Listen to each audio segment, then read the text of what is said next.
Porque a única missão até agora que ele sabia que era que ele tinha que salvar o povo hebreu. Exatamente. Mas ele não sabia o que tinha que fazer depois que salvar o povo hebreu. Vamos colocar numa ilustração assim. O Senhor perdoa esse povo ou o Senhor risca meu nome do livro que o Senhor escreveu? Deus falou, tá bom, Moisés. Por amor a você, eu vou dar uma chance pro povo. Deus falou assim, eu vou dar um treinamento para vocês virarem um povo, uma nação. Mas antes eu vou fazer um contrato com vocês. E o contrato que Deus fez com o povo de Israel era muito parecido com uma coisa que a gente chama na literatura. Só que raciocinemos o seguinte. O pessoal é muito imediatista, né? A gente, para pegar essas histórias e valer, a gente tem que tirar lições dela para o tempo que vivemos. Correto? Senão não vale de nada. Moisés era líder. Líder não pode errar. Se a gente parar...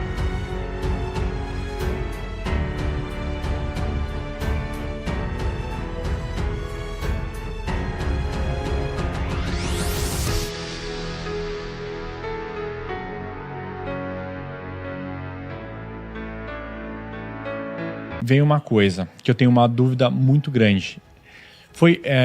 Que já vem a parte que todo mundo conhece, que são os 10 mandamentos, né? Que Jesus vai lá e fala com Deus lá e Deus faz os bullets dele lá das regras, né? O Moisés faz as regras, né? Mas isso é logo em seguida? Então, isso que eu ia perguntar. É logo em seguida ou é o 40 anos primeiro que passa? Não, 40 anos não. 40 alguns dias depois. Eles gastaram a mais ou menos, daria uns 30 e poucos dias desde Gozem até chegar à região do Monte Sinai ali, entre 35 e 40 dias. Então, os 10 mandamentos foram dados alguns meses depois. Então, a gente pode dizer que entre os 10 mandamentos e a saída deles, tinham passado uns 3 meses, talvez. Mas qual que foi o desdobrar para ter os 10 mandamentos? Porque eu imagino que o Moisés ele se depara com um povo que possivelmente ele não sabe liderar e ele não sabe o que fazer. Porque a única missão até agora que ele sabia que era que ele tinha que salvar o povo hebreu. Exatamente. Mas ele não sabia o que tinha que fazer depois que salvar o povo hebreu. Vamos colocar numa ilustração assim. Imagine que vocês ficam com dó porque vocês veem um camarada desempregado. Vamos supor que um dia, um de vocês aí tá saindo na rua e vê um camarada com a família toda debaixo da ponte. Você vê muito mendigo, mas aquele dia, aquele ali despertou uma misericórdia sua. Você para o seu carro e fala, meu amigo, tudo bem? Tudo bem. Por que você está aqui debaixo da ponte? Eu vim de outro estado para cá, perdi meu emprego, mas eu te trouxe para cá. Mas o cara ainda chegou sujo, que ele está dormindo na rua, a mulher com os meninos ficou lá embaixo. Aí você fala com ele assim, olha, é o seguinte, para você apresentar diante do Tiago, quero te apresentar para o Tiago, eu vou te dar um dinheiro aqui, eles vão te levar ali no hotel aqui perto, no Ibis, toma um banho, compra umas roupas, vem alinhado para conversar com o Tiago. Olha, você já deu uma etapa. Primeiro você encontrou com ele debaixo da ponte, você mandou buscar ele debaixo da ponte, você mandou tomar banho no cara. O Tiago gosta do cara, fala assim, tá bom, mas eu quero te preparar, eu quero te dar um curso. Então eu vou te efetivar como funcionário aqui do Primo. Então, traz a sua carteira profissional e eu vou fazer um contrato de trabalho com você. E a garantia é que ele vai ter um emprego. E depois eu vou dar um treinamento para você aqui, para você melhorar. Aí você vai se tornar alguém melhor do que você estava lá debaixo. Foi isso que Deus fez com o povo de Israel. Deus mandou Moisés ir lá debaixo da ponte do Egito. Pegar a galera. Trazer para cá.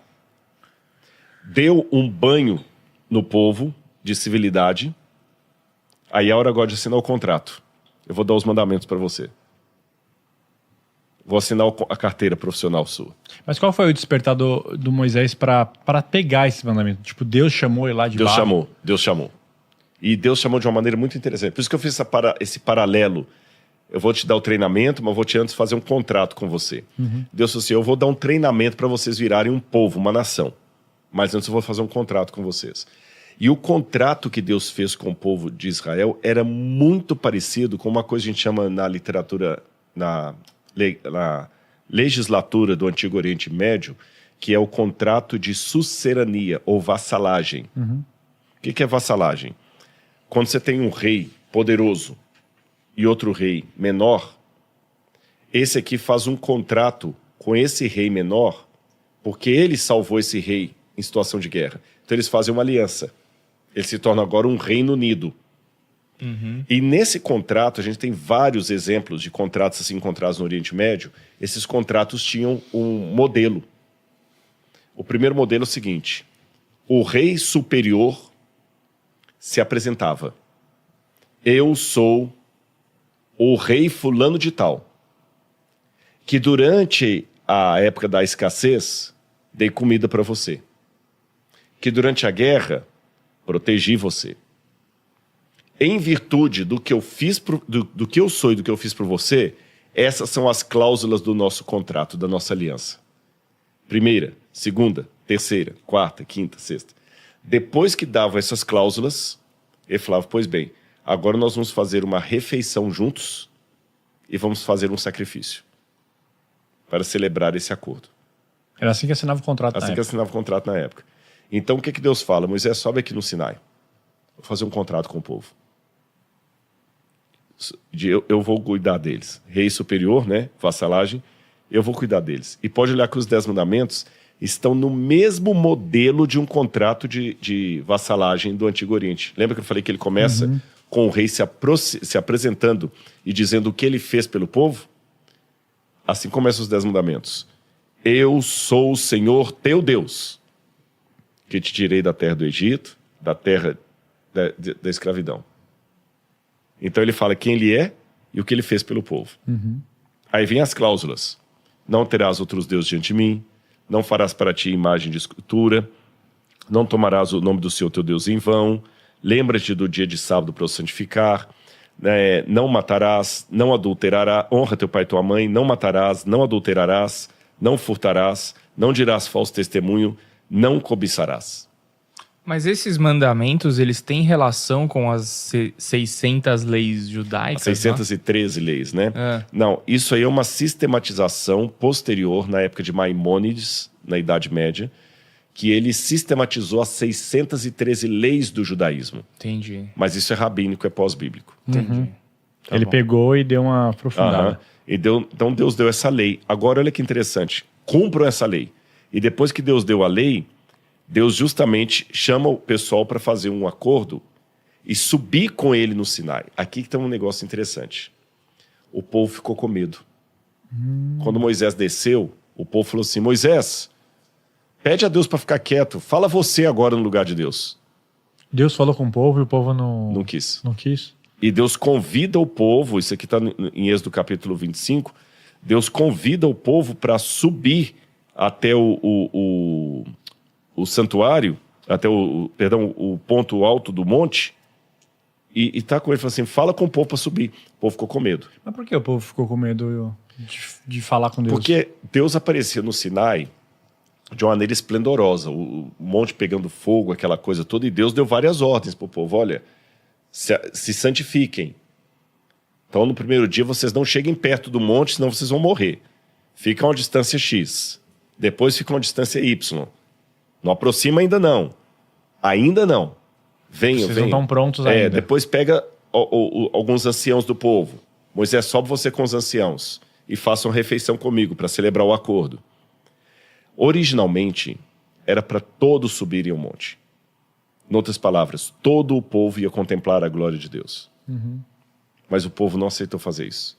O plano original de Deus era fazer de Israel uma nação de sacerdotes, nação santa, sacerdócio universal de Deus. Mas pelo fato do povo ficar com medo, Deus falou: tá bom, então o meu sacerdócio, vamos fazer o seguinte: já que o povo está com medo de vir até mim, Moisés, eu vou até o povo. Como, Senhor? Eles estão morando em barraca lá embaixo? Sim, Senhor. Faz uma barraca também no meio do acampamento, conforme o modelo que eu vou te mostrar. Uma tenda, e eu vou habitar no meio do povo nessa tenda. Aí é uma igreja. É uma igreja. Aí Moisés desce do santuário, do Monte Sinai, prepara uma tenda para o povo, exatamente como Deus mandou, consagra essa tenda, e aí Deus escolhe apenas a tribo de Levi para trabalhar nessa tenda. Só que de propósito, eu pulei uma coisa que aconteceu entre um episódio e outro. Que quando Moisés recebeu a tábua das leis, as tábuas da lei, ele demorou lá no alto do monte. E quando ele demorou no alto do monte, o povo de novo desanimou. Aí Arão... Mas ele demorou ao ponto do povo desanimar? Foi. Porque ele ficou lá em cima em consagração a Deus, né? Ah, é verdade, é o cordeiro, né, de ouro. Eu lembro disso. Caramba, mas a galera era um pessoal difícil. Mas vamos até... Será que é um povo de fé frágil? Porque, tipo, pô, sei lá... Pô, o cara acabou, tipo assim, o cara acabou de ver... Não, eu sei, mas até 6 meses atrás o cara tava adorando o Ra, entendeu? Então, tipo assim, é uma Mas sabe coisa... como é que eu leio isso? A minha perplexidade é a mesma de vocês. Parece até assim, pô... Cara, calma, o cara espera, né? Só que raciocinemos o seguinte... O pessoal é muito imediatista, né? A gente, para pegar essas histórias e valer, a gente tem que tirar lições dela para o tempo que vivemos. Correto? Senão não vale de nada. A gente reclama do povo que era teimoso e continuava insistindo no erro. E nós? Nós temos hoje conhecimento de medicina, de ciências, de política, de humanidade, muito maior do que eles. Cara, a gente acabou continua fazendo coisa errada. A gente acabou de gravar um podcast que o Steve Jobs descobriu um câncer e ele falou, tá tudo bem, eu vou comer umas frutas melhores e vai melhorar. Vou tratar comendo fruta. Depois de 10 meses ele foi tratar, já era tarde demais. Já era tarde demais. Vou até um caso pior do que o Steve Jobs. O camarada que sabe que tá doente e não faz nada para mudar. Nossa, mas milhões e milhões de pessoas que o médico fala assim, você tá com colesterol alto, tem que tomar esse remédio, cara. Tem que tomar. Ele não toma, ainda continua tomando a cervejinha dele, comendo a feijoada e não sei mais o quê. Olha, quer uma estupidez maior? Com todo respeito, eu estou usando a palavra estupidez aqui, é pro bem de quem está nesse vício. Que os maços de cigarro vêm com a fotografia do pulmão cheio de câncer ali e com uma escrita também assim, fumar causa câncer no pulmão. Fumar causa impotência sexual. Fumar causa má formação genética nas crianças. O cara vai na banca de jornal ou no bar, compra o maço, com aquela estampa, ainda tem coragem de acender o cigarro. Isso é loucura. Você tá entendendo? Poxa, quer estupidez maior do que essa? Muita gente sabe do perigo de dirigir em alta velocidade e tudo mais, e os caras ainda batem racha. Eu imagino que se os anjos também olhassem para nós aqui, eles iam estar fazendo a respeito da nossa sociedade moderna, presente, as mesmas perguntas que estamos fazendo em relação aos hebreus do passado. Os anjos. Eles já sabem o que tem que fazer. Assim, gente, que a gente está perguntando aqui, né? Como é que esse pessoal, como é que Faraó era tão duro, tão estúpido? Como é que o povo era tão estúpido? E os anjos estão olhando para nós e estão fazendo as mesmas perguntas. Porra, faz sentido. Mas é um tapa na cara. Faz sentido total. Então tá, o Moisés foi pegar as tábuas da lei e o povo ficou tipo assim, olha lá, o cara sumiu. Você sabe que o pessoal brinca que era uma tábua da lei só originalmente, né? É? É uma piadinha judaica. Diz que Moisés falou assim, Senhor, que é isso? Aí Deus entregou para ele uma pedra, a minha tábua da lei. Aí Moisés, a tábua da lei? Sim, os meus mandamentos, Moisés. E quanto que é isso? Não custa nada, é de graça. Então eu vou levar 2. As tábuas da lei. Então o Moisés pegou aquelas tábuas, quando ele começou a descer, que ele chegou lá, estava o povo todo dançando lá. Festejando diante de um bezerro de ouro. E alguém grita lá assim, esses são os deuses que te tiraram do Egito, ó Israel. Que depois, na época de Jeroboão, esse bezerro vai ser reconstruído de novo, né? E Moisés ficou tão irado que ele pegou aquelas tábuas e quebrou no chão. Por quê? Lembra que eu falei que os 10 mandamentos estão escritos no mesmo modelo de um contrato de sucerania? Quando o contrato era quebrado.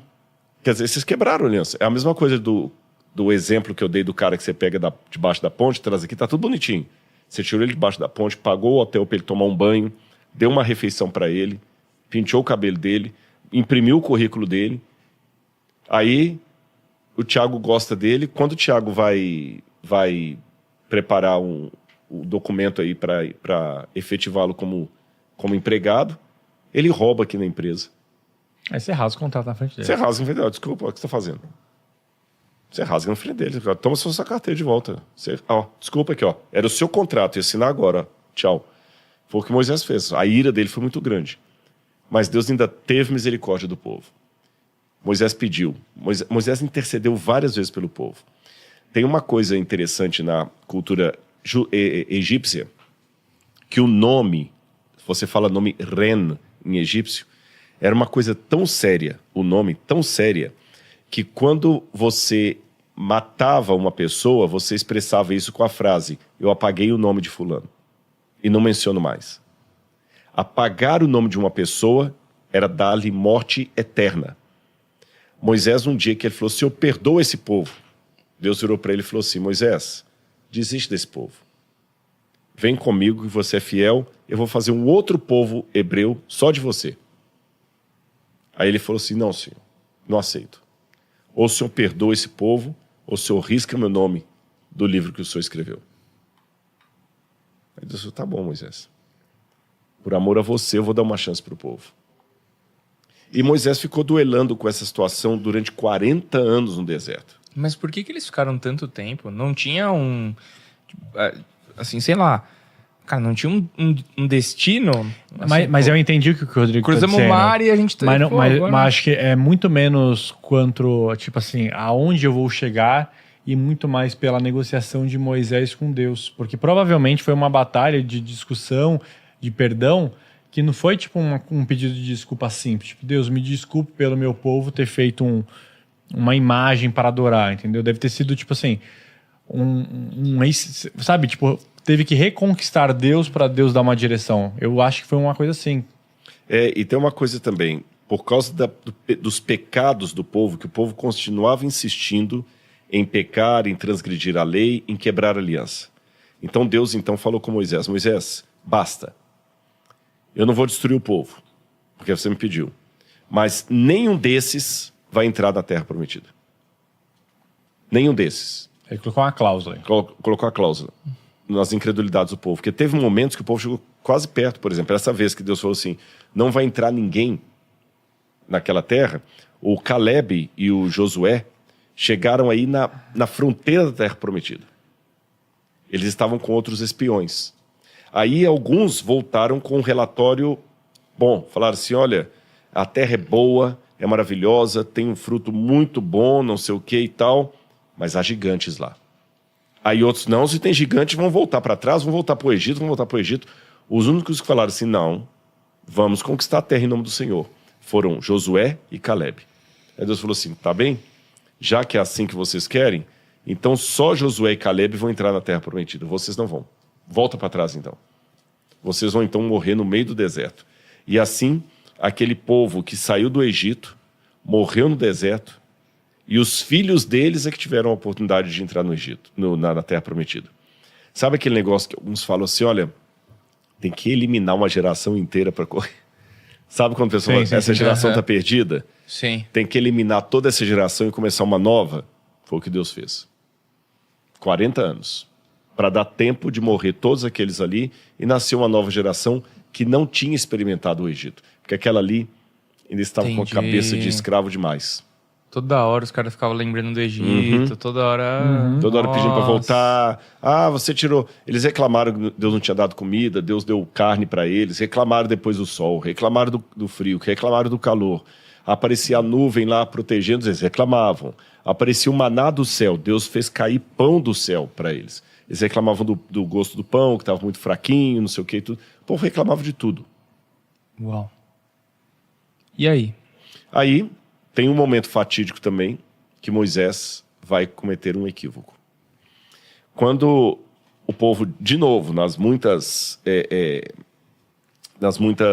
reclamações que tinham com Moisés, falaram: ah, Moisés, você tirou a gente do Egito para morrer de fome aqui, a gente quer voltar.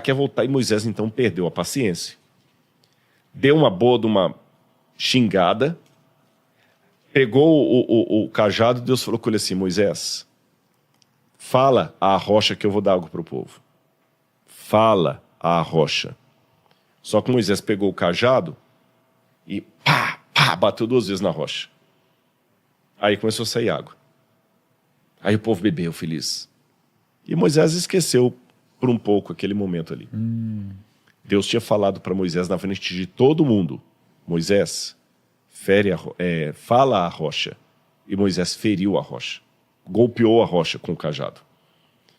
Quando estava no finalzinho da vida de Moisés, Deus falou com Moisés assim, Moisés, sobe no monte Nebo, ou Pisga, que é o mesmo monte, que eu quero te mostrar uma coisa de lá. Aí o interessante é que, eu vou ilustrar aqui, vocês vão entender. Essa garrafa aqui representa o monte Pisga, tá bom? Não sei se a câmera está pegando bem aí, só o pessoal... Esse aqui é o monte Pisga, onde Deus mandou Moisés subir. Aqui tudo é a região da Jordânia atual, onde o povo estava acampado. Aqui é o deserto, aqui é o monte. Do lado de cá, onde eu vou colocar essa tampinha aqui, fica Jericó. Entre Jericó e o Pisga, tem o Rio Jordão. Hoje, do lado de cá é a Jordânia, do lado de cá é Israel. Quando você sobe no alto do Monte Pisga, dá para você contemplar todo o reino de Israel. O deserto do Néguev, deserto da Judeia, do Arabá. Você contempla Jericó, as palmeiras, a Cisjordânia. E se tiver um dia sem muita neblina, você vê com nitidez o Mar Morto e ainda os telhadinhos de Jerusalém, os vidros brilhantes de Jerusalém. Dá para ver tudo daqui. Aí Deus levou Moisés até o alto do monte. Falou assim, Moisés, contempla toda essa cidade. Moisés, uau. Essa terra toda vai ser a nossa terra, o Senhor vai ser. Tudo isso eu vou dar para vocês. Moisés ficou no alto do monte assim contemplando. Mas aí Deus quebrou a perna de Moisés. Falou assim, Moisés, só tem um problema. Você não vai subir. Ele falou, mas Senhor, você não vai subir a terra prometida. Mas por que, Senhor? Lembra aquela vez lá, quando eu falei com você para falar a rocha e você feriu a rocha? Sim, Senhor. Pois é, você me desonrou. Por causa disso, você não entrará na terra prometida. Essa passagem está em Deuteronômio, capítulo 32, que diz assim, verso 48. Naquele mesmo dia, o Senhor falou a Moisés, dizendo, suba a este monte de Abarim, ao Monte Nebo. Lembra que eu falei? O Monte Nebo, Pisga, que está na terra de Moabe, em frente de Jericó. A tampinha aqui da garrafa. Você vai subir ao monte, ao qual terá subido, e será reunido ao seu povo, como Arão, seu irmão, morreu no Monte Or, e foi reunido ao seu povo. Porque vocês foram infiéis a mim no meio dos filhos de Israel, nas águas de Meribá, de Kadesh, no deserto de Zim, pois não me santificaram por meio dos filhos de Israel. Por isso você verá a terra à sua frente, mas não entrará nela, na terra que dou aos filhos de Israel. Caraca, não foi uma punição muito pesada para ele, não? Porque, todo mundo pensa assim. Foi uma posição muito pesada mesmo. Tipo assim, ele dedicou praticamente a vida inteira dele. Aguentando tudo e agora por causa de uma falha. Claro, se a gente comeu alguns anos aí, ele tem aproximadamente o que é? 120 anos? É 120 anos para quase. Olha, olhando pela perspectiva ocidental hoje, que é tudo na base do vamos conversar, vamos dialogar, realmente parece que Deus foi muito duro. Mas você sabe que há erros que eles podem custar uma grande vida, uma grande quantidade de vidas. Lá no NASP, onde eu dou aula, nós temos o curso de engenharia. E um dia um professor estava contando que uma mãe de aluno do curso de engenharia estava lá reclamando porque o professor deu que o professor deu 0 numa questão da prova, e por ter dado 0, a menina não conseguiu nota suficiente para passar e ficou de DP. Se ele tivesse dado pelo menos meio certo, ela passaria. Aí a mãe foi lá reclamar. E foi muito brava, e aquela coisa toda e tal. E ele escutou a mãe reclamando. Isso não é justo com minha filha. Veja bem, eu trouxe a prova dela aqui, ó. Eu trouxe a prova dela. Você podia ter dado pelo menos meio certo, ok? Ela errou por causa de meio centímetro. Aqui, parece que a conta dava 5 centímetros e meio, ela colocou 5 centímetros. Aí ele falou assim, mãe, deixa eu explicar para a senhora uma coisa. Em primeiro lugar, a sua filha já tem 20 anos de idade. Já é estranho que a senhora tenha que vir à faculdade ainda para brigar por ela. Ela não está mais no ensino médio, ela está na faculdade. Já me causa estranheza isso. Mas por que eu não dei meio ponto para sua filha? Lembra aquele acidente que teve na ciclovia do Rio de Janeiro? Lembro. Sabe que o engenheiro errou por meio cálculo ali? Já pensou se eu desse meio certo para ela? Em cálculos de engenharia, você não pode se dar o luxo de errar por meio e ganhar meio certo. Eu vou dar uma outra ilustração. Se eu chego no aeroporto, eu sou um supervisor, vou de surpresa. E quando eu entro no aeroporto, eu vejo no banheiro o faxineiro dormindo, escorado assim na vassoura, e o banheiro sujo, sem limpar. Eu vou dar uma bronca no faxineiro e vou mandar ele limpar aquele banheiro na hora. E no máximo vou dar uma advertência para ele. Aí depois que eu dei a bronca e a advertência no faxineiro que estava cochilando, eu subo as escadas e vou para a torre de controle. Quando eu chego na torre de controle, eu vejo o controlador de voo cochilando em cima da mesa. Eu vou dar uma advertência? Não, vai demitir. Não, cara, manda o cara ir embora, tá doido? Mas os dois estavam dormindo. Eu não fui muito duro? Os dois estavam dormindo. Não é que eu fui muito duro. Pela consequência A que vai gerar. consequência. O cochilo do faxineiro traria um banheiro sujo. O cochilo do controlador de voo podia dar um acidente aéreo gigantesco. Moisés era líder. Líder não pode errar. Se a gente parar a pensar, tipo assim, pô, o meu erro pode arrecadar em, sei lá, a perda de R$1 milhão, 2, 3 milhões de reais. O erro do Thiago pode acabar com esse negócio da noite pro dia. E quando fala acabar esse negócio da noite pro dia, um monte de gente que fez... 500 famílias vão pra rua. Exatamente. Que comprou o carro e está pagando, contando com o salário daqui, vai ter que devolver o carro pro banco. Você entendeu? Vai perder o financiamento. Ou seja, líder não pode se dar o luxo de errar. Então Moisés era líder. Por isso que Deus jogou duro com ele. Pô, o cara... Por isso que Deus jogou duro com ele. Pô, o cara... Por isso que Deus jogou duro com ele. Pô, o cara... Por isso que Deus jogou duro.